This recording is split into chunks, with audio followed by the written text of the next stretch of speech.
Kemudian selanjutnya, teman-teman sekalian, teruskan. Salat akan dimulai tanpa diawali azan dan iqamah. Awas hati-hati, jadi jangan terlampau soleh. Ya, saya ulang, jangan terlampau soleh, tidak perlu ada azan, tidak perlu ada iqamah. Tersambung hadis kepada Nabi sallallahu alaihi wasallam, diriwayatkan ketika Nabi akan menunaikan salat Id itu, maka kami tidak mengawalinya, kata para sahabat, dengan azan ataupun iqamah. Jadi langsung beliau ya memberikan arahan kepada kami, meluruskan saf dan seterusnya, salatul jami'ah, siap-siap salat kemudian ditunaikan. Jelas? Baik, kalau sudah sampai ke situ, mari kita masuk kepada teknis utamanya. Baik, salat Id baik ditunaikan di lapang, di masjid, ataukah di rumah. Dan sekali lagi, saya ingin tegaskan kepada kita semua tanpa kecuali, dalam suasana yang sangat baik ini teman-teman sekalian, untuk saling menghormati penunaian sunnah. Baik sunnah yang dipilih untuk ditunaikan di lapang, di zona-zona hijau yang diperkenankan dengan konsolidasi otoritas setempat, ataukah ditunaikan di rumah yang kemarin saya terangkan dalilnya untuk mengambil hadis penunaian di rumah. Ya, hadisnya sudah saya jelaskan dari sahabat Abu Hurairah, dari sunannya Abu Daud, nomor hadisnya saya sebutkan 1162, bagaimana ketika kondisi Nabi akan menunaikan sholat, tiba-tiba fa'asabana matar, kata sahabat, turun hujan, maka Nabi tarik sholat itu ke masjid. Apa alasannya? Supaya sahabat kemudian tidak terkena hujan, mungkin fisiknya terganggu, ada yang sakit dan tak kondusif sholat. Jadi kalau untuk menghindari hujan saja ditarik kepada kondisi yang lebih rapat lagi, lebih terlindungi lagi, maka bagaimana dengan virus yang lebih mungkin kuat dibandingkan dengan dampak hujan yang mengenai tubuh seseorang.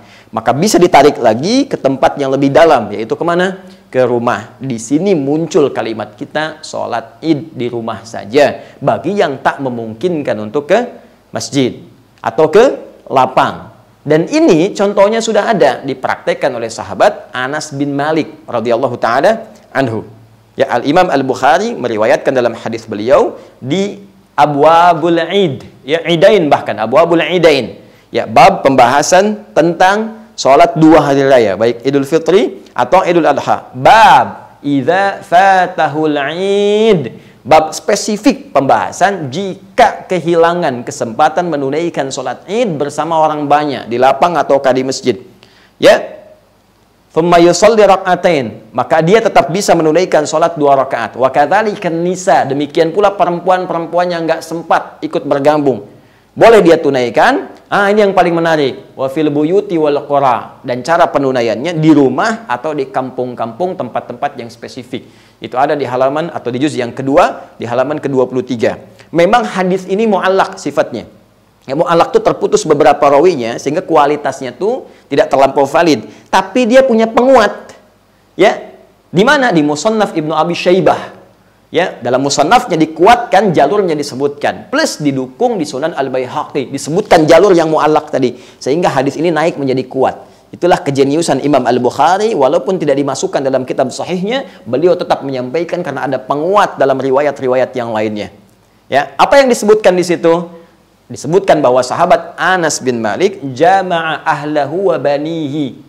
Ketika beliau tak mampu menunaikannya di lapang seperti yang lainnya, maka beliau coba kumpulkan keluarganya dan anak-anaknya. Tsumma qama, kemudian naiklah ya asisten rumah tangganya, maulahu disebutkannya, ya, pembantu beliau. Naik kemudian pada saat itu Ibnu Utbah, ya, naik Abdullah bin Utbah, kemudian naik beliau mengimami, ya, salat 2 rakaat, bertakbir seperti orang-orang pun bertakbir. Mereka menunaikan sholat di lapang atau di masjid. Jadi seperti yang lain menunaikannya di lapang, seperti menunaikannya di masjid, maka beliau pun kemudian bersolat 2 rakaat sama persis dengan yang di lapang, sama persis takbirnya dengan yang di masjid, dan tidak ada bedanya sama sekali, kecuali nanti dalam persoalan khutbah saja. Jadi sahabat-sahabat sekalian, dengan uraian tadi dapat kita ketahui dengan rahmat Allah Subhanahu wa taala, ya, dan petunjuk yang jelas dari Rasulullah sallallahu alaihi wasallam yang memberikan kesempatan bahagia bagi setiap insan beriman, ya, yang telah berjuang menunaikan ibadah siyam selama 30 hari itu. Allah memberikan apresiasi. Apa di antara hadiah yang Allah berikan kepada kita? Kesempatan yang luas untuk semua orang untuk menunaikan sholat Id. Jadi saking pentingnya Id ini, sudah nggak ada syarat mutlak misalnya, mesti di lapang aja. Kalau nggak di lapang, nggak ada Id. Tidak, teman-teman. Jangan khawatir. Yang tak bisa di lapang, silahkan di masjid. Tak bisa di masjid, silahkan di rumah. Dan semuanya disamakan petunjuknya oleh Nabi SAW. Tak ada beda penunaiannya, baik di lapang ataupun di rumah. Plus keutamaannya dengan kondisi masing-masing yang mengikat penunaian sholat yang dimaksudkan. Jadi dari sini, sekali lagi, jangan ada kesan pesimis ketika memang dalam kondisi tertentu kita mesti menunaikan di rumah. Tunaikan saja. Ya, sunnah jelas, petunjuk jelas, pedoman ada, alhamdulillah sah, pahala insya Allah dengan izin Allah diturunkan. Pun demikian dalam kondisi yang normal di sebagian tempat, tunaikan di lapang, ya, tunaikan atau di masjid sama persis dengan yang di rumah tadi tanpa ada perbedaan sedikit pun. Jelas. Jelas. Jelas, jelas, mari kita coba tunaikan tutorial dari sholatnya. Menghadap ke arah kiblat, jelas, ukur arahnya, sesuaikan, jangan sampai keliru. Hati-hati, ini juga menjadi pelajaran penting ya bagi sebagian keluarga yang barangkali selama ini belum pernah mengalami situasi ini. Alhamdulillah bisa belajar lebih banyak, bisa tentukan kemana arah kiblat yang benarnya. Ya, Quran surah kedua ayat 144. Ya, arahkan sesuai ke Masjid Al-Haram. Ya, fawalli wajhaka syatral Masjidil Haram. Selesai, arah kiblat sudah, berikan arahan seperti tadi saya sampaikan, siap untuk memulai, kemudian berikan isyarat salatul jami'ah. Salat kita akan mulai. Ingat ya, tak ada qamat, tak ada azan sebelumnya. Isyarat boleh dengan bahasa Indonesia. Ya, salatul jami'ah boleh kalau mau pakai bahasa Arab atau bahasa Indonesia. Yuk kita mulai sholatnya berjamaah ya. Khusyukkan hati kita, tenangkan jiwa kita, dan rasakan kenikmatan untuk berdoa saat sholat. Nikmat. Berniat dalam hati kita, kemudian mulai bertakbir. Fokus baik-baik. Nah, sebelum sampai ke takbir, saya ingin tunjukkan jumlah rakaatnya hanya 2. Jadi sholat Idul Fitri ditunaikan 2 rakaat. Seperti sholat subuh, 2 rakaat. Jelas? Baik, 2 rakaat ini perbedaannya teman-teman sekalian spesifik saat takbir. Ya, dan pilihan bacaan surat nanti. Saat takbir diriwayatkan dari sahabat Katsir bin Abdullah. Ya, dari bapaknya, dari kakeknya. Katsir bin Abdullah. Dari bapaknya, dari kakeknya, dari Nabi Sallallahu Alaihi Wasallam.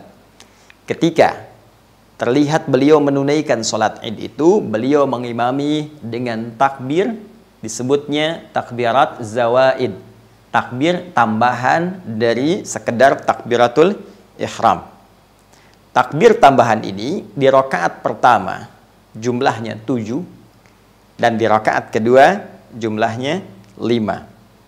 Baik, jadi ketika Anda bertakbir seperti biasa takbiratul ihram, Allahu Akbar, boleh angkat seperti ini di sini sejajar dengan bahu, hadwa mankibaihi. Ini hadisnya di Al-Bukhari ada, di hadis Muslim juga nomor hadis 397 ada. Rawinya sahabat Abu Hurairah yang menyampaikan kepada kita dari peristiwa seorang bernama Khalad bin Rafi Az-Zuraiqi ketika diajarkan oleh Nabi SAW cara salat yang benar. Maka Nabi mengatakan, idza qumta ila shalah fa asbighul wudhu. Jika Anda ingin menunaikan salat dengan sempurna, sempurnakan wudu, tsumastaqbilul qiblah, menghadap ke arah kiblat, kemudian bersalat, kemudian bersiap untuk takbir. Maka Nabi contohkan bertakbir mengangkat tangan sejajar dengan bahunya, hadwaman kibaihi di sini. Ya. Bisa juga sejajar dengan daun telinga di sini. Mana yang paling nyaman saja. Ini di dalam riwayat hadis An-Nasai. Sejajar dengan daun telinga. Jadi boleh diangkat sini, boleh diangkat sini. Takbir yang pertama, membuka sholat. Pembuka ini disebut takbiratul ihram. Ya, jadi ketika bertakbir, kemudian ihram, sifat ihramnya muncul. Apa itu ihram? Dari ahrama yuhrimu ihraman. Akar katanya diambil dari haram. Harama yahrumu haram. Haram itu dilarang, tidak boleh. Kalau kita ingin menanggalkan segala hal untuk menunjukkan ini tidak boleh, tambah hamzah, ahrama yuhrimu, sifatnya ihram.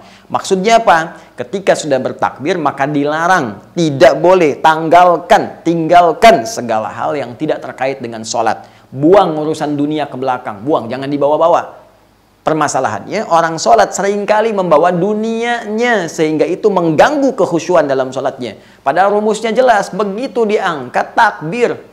Ya, di Abu Daud disebutkan, fayaqulu Allahu Akbar, katakan dengan lisanmu, Allah yang maha besar. Dunia nggak besar, pekerjaan nggak besar, gaji nggak besar sekarang.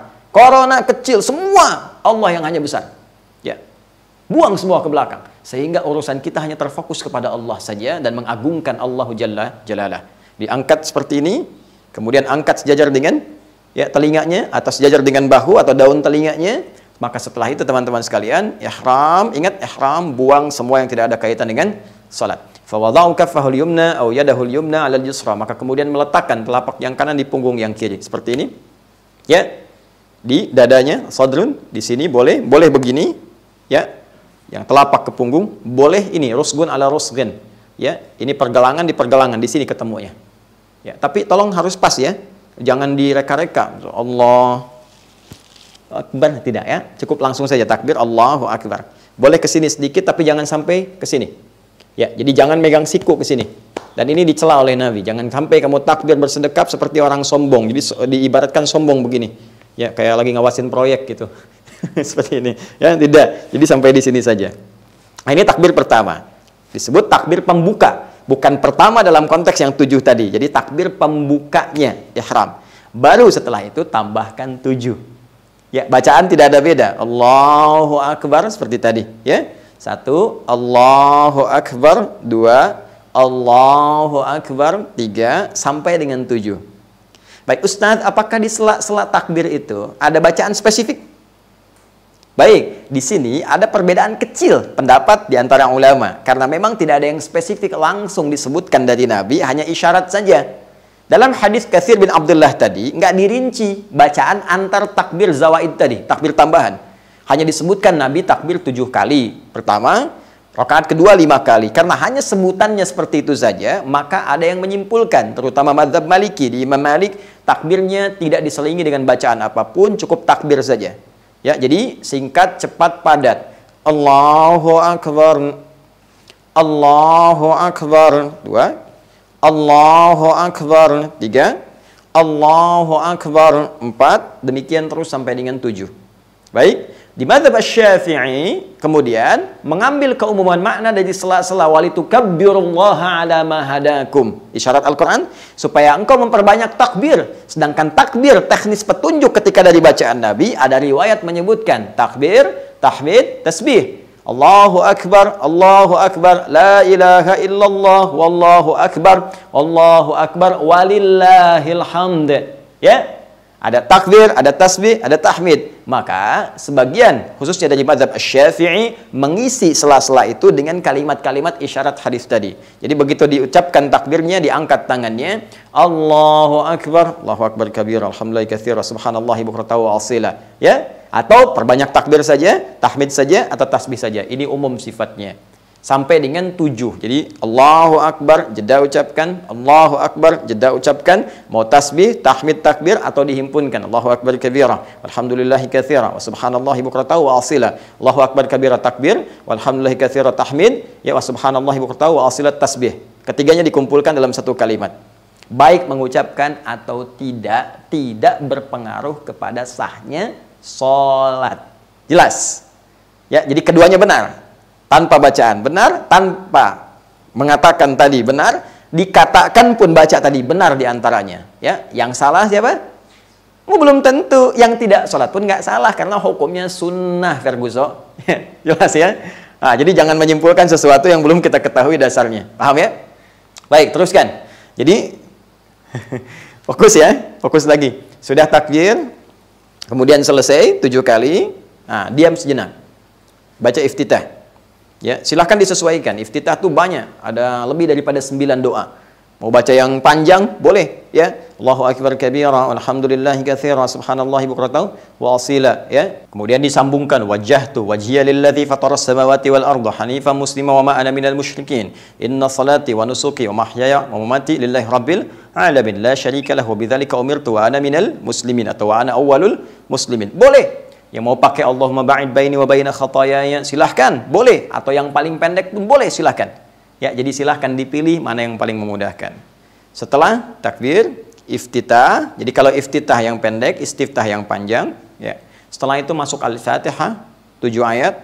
Ya, Bismillahirrahmanirrahim sampai waladhdallin, selesai. Bismillahnya mau dijaharkan boleh yang jadi imam.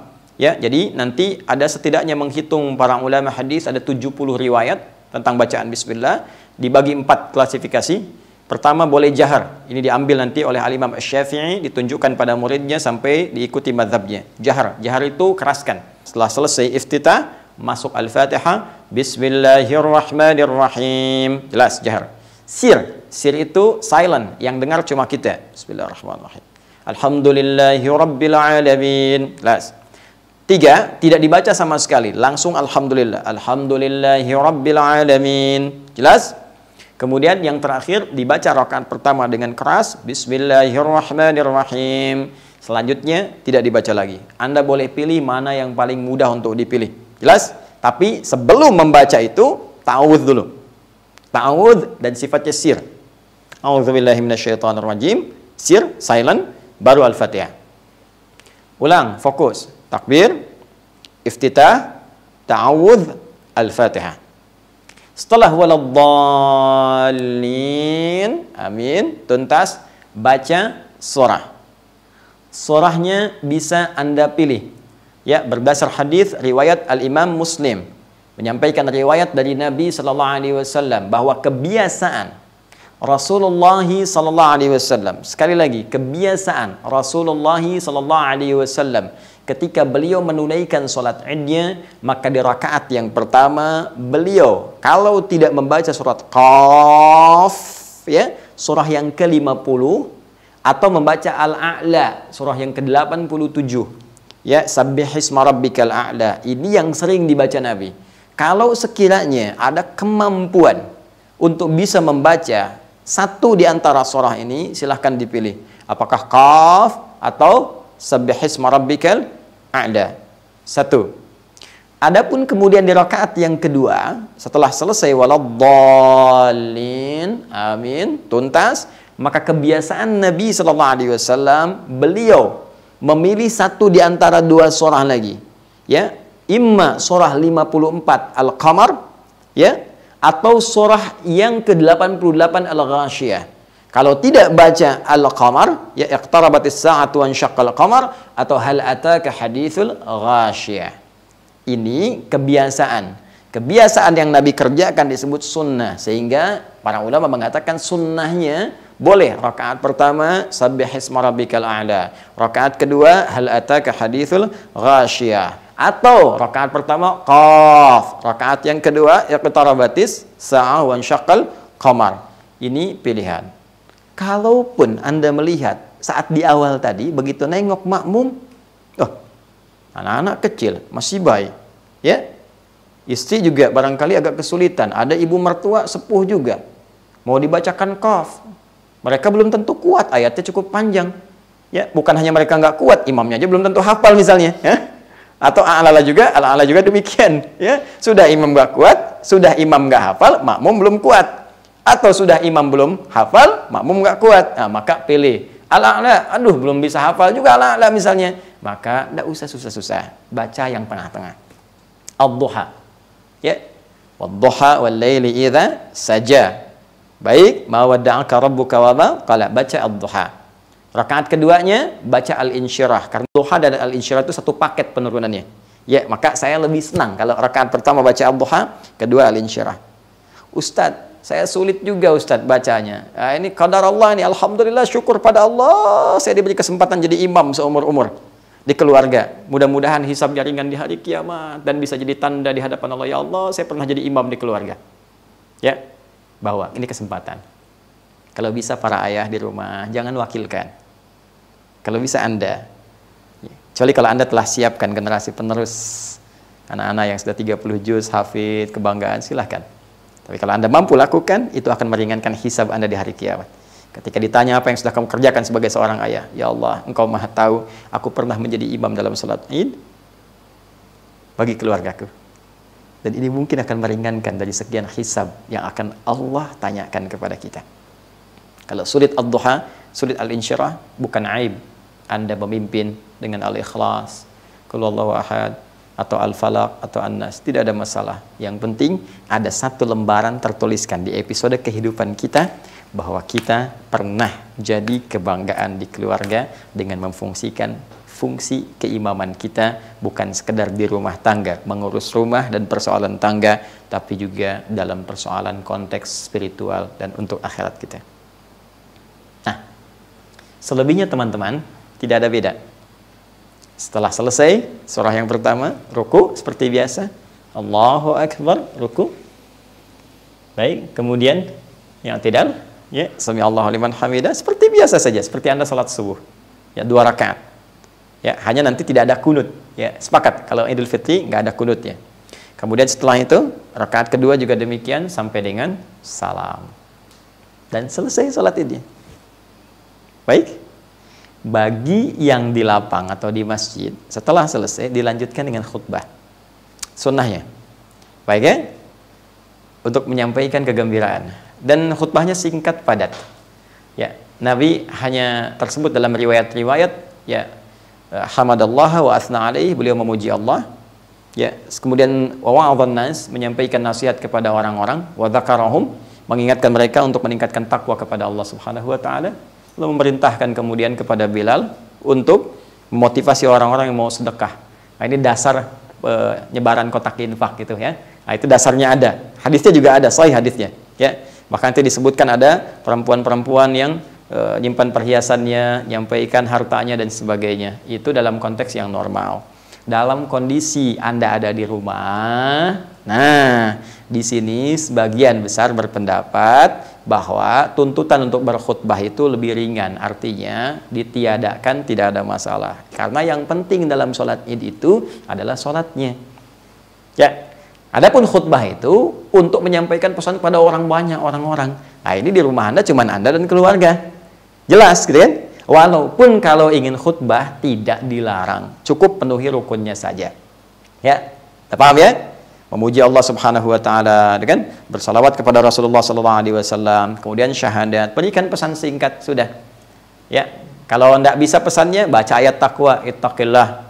Ya, ya ayyuhalladzina amanu taqullaha haqqa tuqatih wa la tamutunna illa wa antum muslimun. Enggak hafal juga sampaikan, "Ma, adik-adik sekalian, anak-anakku, yuk kita mulai dengan papa dan kita semua untuk meningkatkan takwa kepada Allah." Selesai, barakallahu li wa lakum, doa tutup. Minta, boleh pakai bahasa Indonesia, tidak ada masalah. Pakai bahasa Indonesia, selesai doa sama-sama. Mungkin suasananya akan berbeda. Ketika seorang ayah selesai sholat, dia berdiri, memuji Allah, alhamdulillahirabbil alamin, wassalatu wassalamu ala rasulillahil karim, bersalawat kepada Nabi sallallahu alaihi wasallam, bersyahadat. Setelah itu menyampaikan, ini adalah episode baru Idul Fitri kita, tapi kesempatan terbaik bagi ayah, bagi papa untuk menyampaikan kepada kalian semua. Papa sayang kalian semua, sayang di dunia dan sayang untuk di akhirat kita. Semoga seperti Allah kumpulkan kita di dunia, Allah akan kumpulkan lagi kita di akhirat. Karena itu maafkan kalau selama ini ada yang kurang. Mari kita jadikan hari ini sebagai hari baru untuk keluarga kita, untuk semakin meningkatkan takwa dan mendekat kepada Allah Subhanahu wa taala. Mari kita berdoa supaya Allah merahmati keluarga kita, melancarkan rezeki di keluarga kita, untuk bisa semangat beribadah kepada Allah. Mari berdoa semuanya. Ketika berdoa penuh khusyuk, mengalir air mata kita dalam suasana yang sangat haru, boleh jadi rahmat Allah diturunkan pada saat itu, dan kita mintakan spesifik, ya Allah, angkat wabah ini supaya kami bisa menikmati ibadah di masjidmu lagi, menikmati ta'lim lagi, menikmati jumpa dengan para sahabat, silaturahim lagi. Lalu selesai. Setelah itu Anda bisa berpelukan dengan keluarga terbatas, ya kan? Demikian, tuntas di rumah. Di lapang bisa Anda kerjakan dengan situasi yang tentunya sekali lagi tetap berkoordinasi dengan otoritas tempat dan ikuti protokol yang telah diberikan garis dan panduannya. Sampai di sini tuntaslah tutorial Salat Idul Fitri kita tinggal pelaksanaannya saja, dan persiapan kita maksimalkan seperti yang telah kami uraikan. Hanya satu persoalan lagi. Bukankah tanda syukur itu dibagi dua klasifikasinya? Ingat, kembali kepada ayat Al-Quran Al-Baqarah 185. Ingat, belum selesai pembahasan kita. Bahwa wala'allakum tashkurun, supaya orang puasa itu bisa bersyukur, tingkatkan syukurnya kepada Allah, dan bahagia dia di Idul Fitri ya, ditandai yang pertama dengan sholat. Tadi telah kita tuntaskan. Tapi yang kedua, apa ciri spesifik yang dengan ciri ini, jika benar ia mendapatkan ciri utama ini, maka ia akan terjaga dan dijaga oleh Allah Subhanahu wa taala selama 11 bulan mendatang untuk hadir kembali dalam Ramadan. Dan dalam penjagaan ini, Allahu Akbar, dijaga dari perbuatan yang salah, ditingkatkan amal soleh, dan menjadikan kedekatannya dengan Allah begitu kuat. Apa cirinya? Bagaimana prakteknya? Itulah bahasan pamungkas kita esok hari di edisi ke-30. Aku Suka, dan edisi penutup di bulan Ramadan tahun 1441 Hijrah. Kita bersabar, dan sekaligus saya juga menyampaikan kepada teman-teman sekalian, insya Allah setelah kultum esok yang terakhir, kita ba'da isya'nya, ya, maghrib kita berbuka, ba'da isya'nya kami akan menyapa Anda semua dalam fasilitas interaksi langsung.